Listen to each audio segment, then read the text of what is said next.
Founder Space, Startup Supercharged. I'm Captain Hawk, CEO of Founder Space, the leading global startup accelerator. I'm also author of the award-winning books, Make Elephants Fly, Surviving a Startup, and The Five Forces.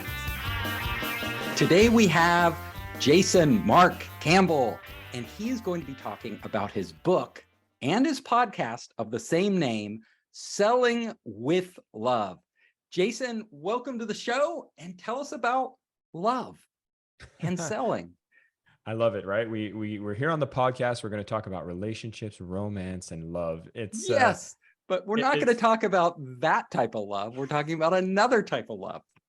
I find it funny when I first came with the title of the book, I almost hesitated, right? I almost went like, I don't know if love and sales in the same title is really what I should be going for, only to realize that I think this is what I want. I want to create a bit of that shock and confusion for people thinking sales, love, never seen those two words together. And practically for the people that I serve, it's the idea that sales could actually be loved feels so far from their own reality. And so, yeah, that's the book, that's the podcast. And my big thing is I'm trying to help people that have sales reluctance. And I see this so much when it comes to entrepreneurs that are trying to go out there, make a difference and make an impact, where it's like, I'm going to do everything, but that's sales. It's almost just labeled on the side as this necessary evil that needs to happen in a business. And I'll get to it and I'll do it. But you'll be rolling up your sleeves and you'll be dragging your feet the whole time. That's how I was. Like when I started, I had my own business. I don't consider myself a salesperson. And the selling part was brutal. Like I did not love it. And I did not know how to do it. I was absolutely clueless. Because I was an engineer and kind of an artist by training. And those are things, you work with machines. And I didn't understand, how do you get people to say yes? And my image of a salesperson was like just somebody after the money, get their commission. So tell us about Selling with Love. What is the strategy behind it? Yeah. So in essence, it's just looking within yourself and seeing that, hey, do I have a love-hate relationship with sales? Like, is it something you absolutely hate? And if that's the case, you're actually starting better than most people who are getting into sales, because the opposite of love is not hate. It's actually apathy, and it's actually not caring, and it's fear. And so if you are in your business and you don't care about the sales, you don't care about putting it out there, it would give me a thought that you're probably not that passionate about actually making the difference that your product makes in the world. And so when I speak about selling with love, it's actually a redefinition of sales under this definition, which is when selling is nothing more than an energy exchange between conscious beings, right? And I use the term energy. Listen, Steve, I've worked in personal growth for a long time, so I need to bring a bit of a woo-woo term. But for engineers, energy is very well understood as well, where everything is a transfer of energy. It's never lost or destroyed. And so in this energy exchange, it could be money, goods and service, the product you put into other people's hands. And the kicker and the thing that I advocate in my book, and this is the whole message I stand for, is when you know what you offer is so much more than what you ask in return, then love is the emotion that balances the equation. Now, when you start with this premise, you start to understand, well, first off, if you hate sales, you'll be like, what is he talking about? And what I want to make sure people acknowledge is that most of our negative associations with sales actually comes from whatever it is that we have seen and labeled salespeople as based on our personal experiences of others, the movies we've seen. Like, some people watch The Wolf of Wall Street and they get excited, but that's not a great example of sales at all.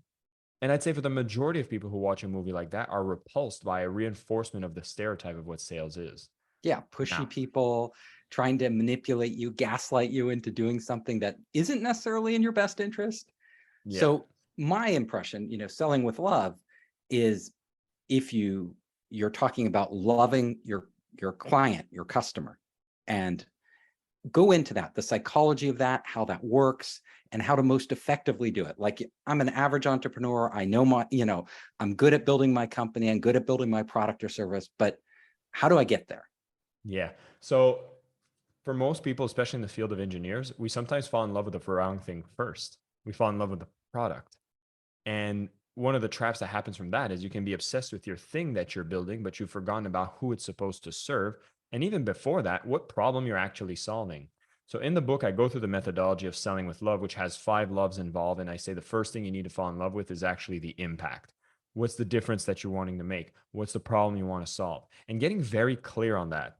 We've heard of other books such as Simon Sinek's Start with Why, and loving the impact is actually a reinforcement of really being clear on the why. Why are you selling this to this client?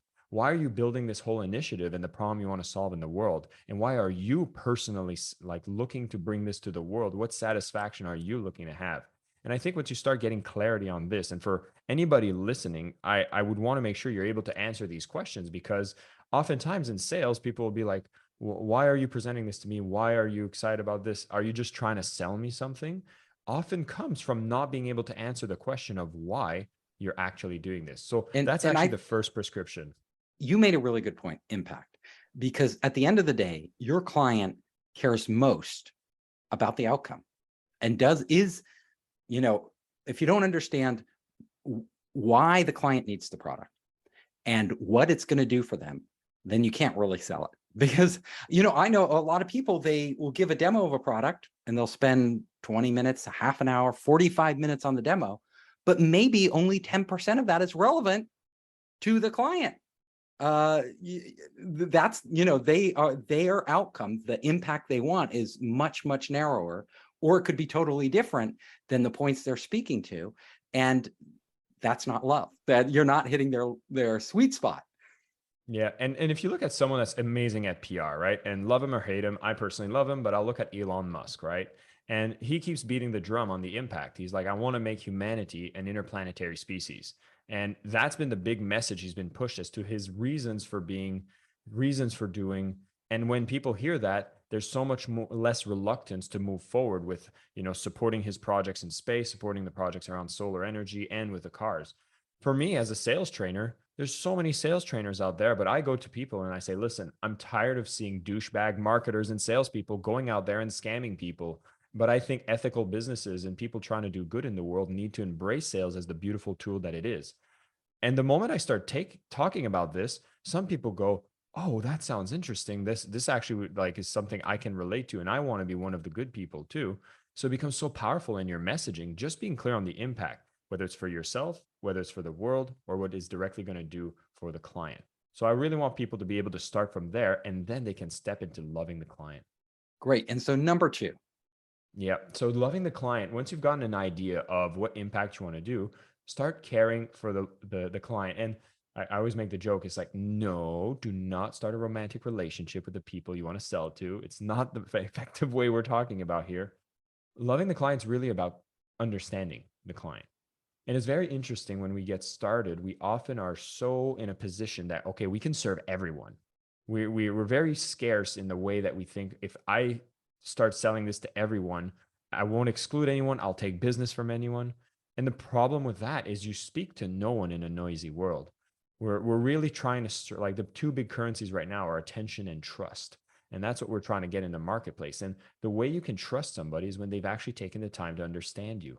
And so this is where I suggest highly for people to define who their target market is. You've probably done an exercise like this before, is like, my target market can be, I've heard some companies will say, well, anybody who's having a transition in their life, like someone that's looking for an app that's going to help them go through a midlife crisis. It's like, hey, that's a lot of people that go through it very different ways.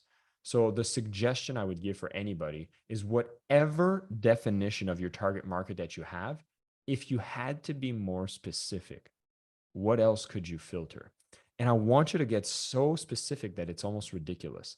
So in an example of building an app that helps people go through midlife crisis, it's like, okay, is it men or women? Because we go through that differently. And at what age? Is it like a midlife crisis in your 30s or in your 50s? Because you'll have a different kind of crisis based on the age that you have.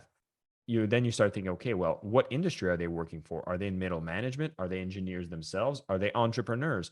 They're facing very different problems, and the way you would speak to them would be so different. So imagine this app, and you're just getting started. You want to create a focus group, and you're helping people go through a midlife crisis. And the example here, I'll use one that I can actually give a good example about, and I'll say entrepreneurs in their 30s who are questioning themselves around why they're even creating this thing. you can actually have language saying, listen, if you've been in your business for a long time, you're starting to doubt yourself and you're wondering what's going on, the emotions are coming up, and you feel not the same joy you had in your 20s pushing this company forward, yet you still care about the impact you want to make, but there's something that's different and you're trying to find that realignment and you're trying to reignite that fire. Your marketing and sales copy can now speak to the soul that's much more close to what people are looking for so that your avatar can say, got it. This person understands me. This is probably the product I want. And do you get that? Like when you start selling, uh, what are some of the first things you do? Do you spend a lot of time with the customer? Do you have specific questions you ask the customer? Do you do market research or surveys or anything like that? One of my favorite things to suggest for people who are just getting started, and I find a powerful tool is LinkedIn to be able to actually go and find the parameters of who you've decided to target. If you don't have any past customers to decide, okay, this is probably who I want to work with. Because if you have an existing company, you have those clients you like to work with, and you can start refining those parameters into attracting more people like that. But if you're just getting started, I have a few questions that I would ask myself if you're going to pick a target market, which is number one, can you actually create a transformation in them? Like, can you actually make the impact based on the product and service that you're planning to create?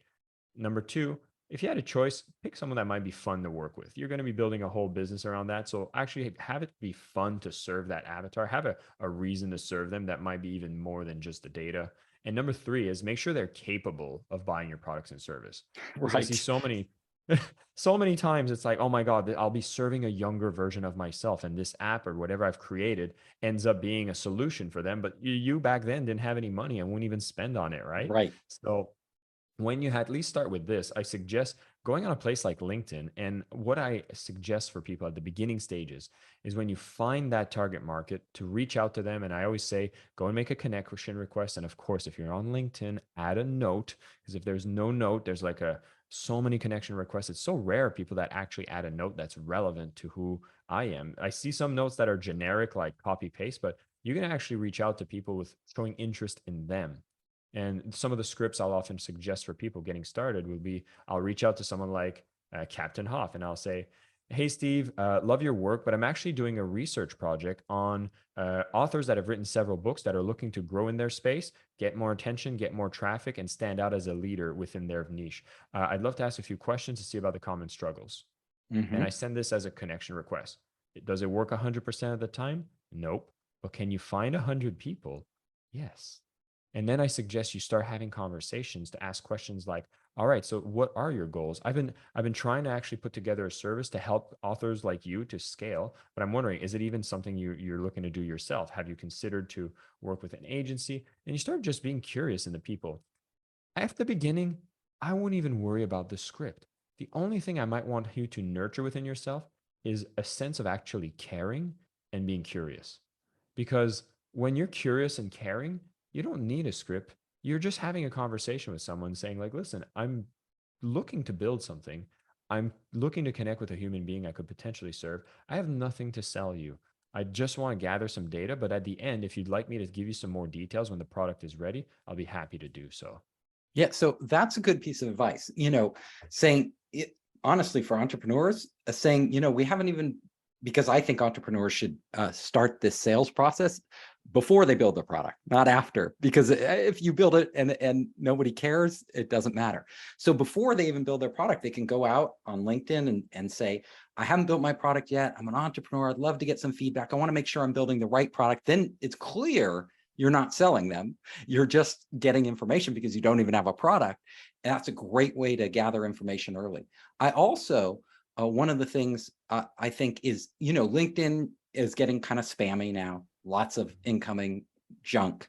Uh, Another way to reach out to people is the old fashioned way in person. Now that COVID is, diminishing, because these type of conversations that you're talking about are really easy to have if you're at the right place. So if you're at a conference where all your type of customers go, if you're at some networking event, which is specifically targeted at the demographic you want to reach, then you're just, you can just go up to 10, 20 people during that event and just start talking to them and say, hey, I'm thinking of building this product. What do you think? Are there other ways for entrepreneurs to reach out? Because at the beginning, like you say, getting that customer right, understanding who they are, getting in their head, figuring out that connection is so important. Yeah. Well, I just want to touch more on this in-person element because you're right. That is the number one place to be able to do it. We've been locked down for a while here. And in Bali, oftentimes it's not the target market that I'm looking for where I'm Yeah, and based. you are in Bali. That So I do find myself operating in a more virtual space, but it's very interesting if you are in an environment where your target market is walking around, going to events, which just got me thinking if someone's designing any kind of tool to help, say, realtors or insurance salespeople, or I'm trying to think of your stereotype or financial advisors, right? Those three stooges that you'll typically find at a networking event. Imagine going to a networking event trying to design a product that serves that market, and you go to everyone at that event and you're like, hey, I'm actually designing something to help productivity or to help find more clients or whatever product your problem you solve with your product. You could go to live networking events and be a superstar because you're the only one who's not selling something if you're going to that kind of event. Oh But yeah, perfect.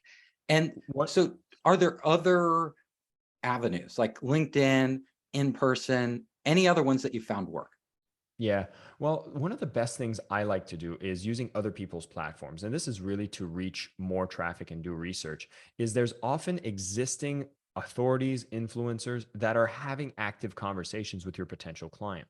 So I'll give an example for people. Imagine you're trying to help people that are similar to the people I speak to, which are those with sales reluctance that are looking to do good in the world. And you're like, I've built, say, a program that helps them reach out to more people and Hmm. you want to reach and have as much conversations with these people, I would actually be reaching out to someone who's hosting a podcast like me or Right. anyone who's a leader within their field and saying, hey, it sounds like you're serving a target market that I'm looking to design a product about. I'd love to ask you questions about what you know about your market, or if there's any community where I could test some ideas. And how So do you make it a win for them? Because they're busy. Why should they help you? They get a lot of requests. well, whenever if your product is actually going to solve some problems for them as well, or is actually going to add value to their clients, there's actually a referral or affiliate relationship you could design with this person. I would be ecstatic if someone would come to me and say, I've designed this program that actually helps the people that you serve. And if we can actually create a way that I could sponsor your show, or I could actually be able to present it to your audience and you make a cut, I would love to have further conversation. I'll pick up that phone every day. And the biggest Okay. things I'll want to make sure that is in place is I would want to understand your why because we've seen so many platforms pop up, pop out, disappear, take money. So, as someone who's promoting or has an audience, the biggest things I'm looking for is integrity and being clear on impact actually makes you come from a place of integrity. So, LinkedIn, great place to go and just build your first list of hundreds of people, have 100 conversations, start to be curious and see if you're noticing patterns so you can speak a language that they will understand, that you understand them. Find other places that are live that you can go connect with people now that we have a little less restrictions. And finally, find people that are centers of influence within those communities of people you want to serve. And they are already more in touch with the market. And some of them, they don't need to be the biggest person out there. They could be small, small influencers. They could be people that just have a small audience, but oftentimes they're the people that are most in touch with their audience because they still have that 1 degree of separation with who they speak to. Yes, and they're more receptive because they have a smaller audience, so Exactly. they're Don't go more reach out open. to Joe Rogan. Yeah, he's not going to respond. So let me ask you. We're running out of time. I want to ask you. There are three more points right out of your five. Can you quickly let the audience know what those last three are?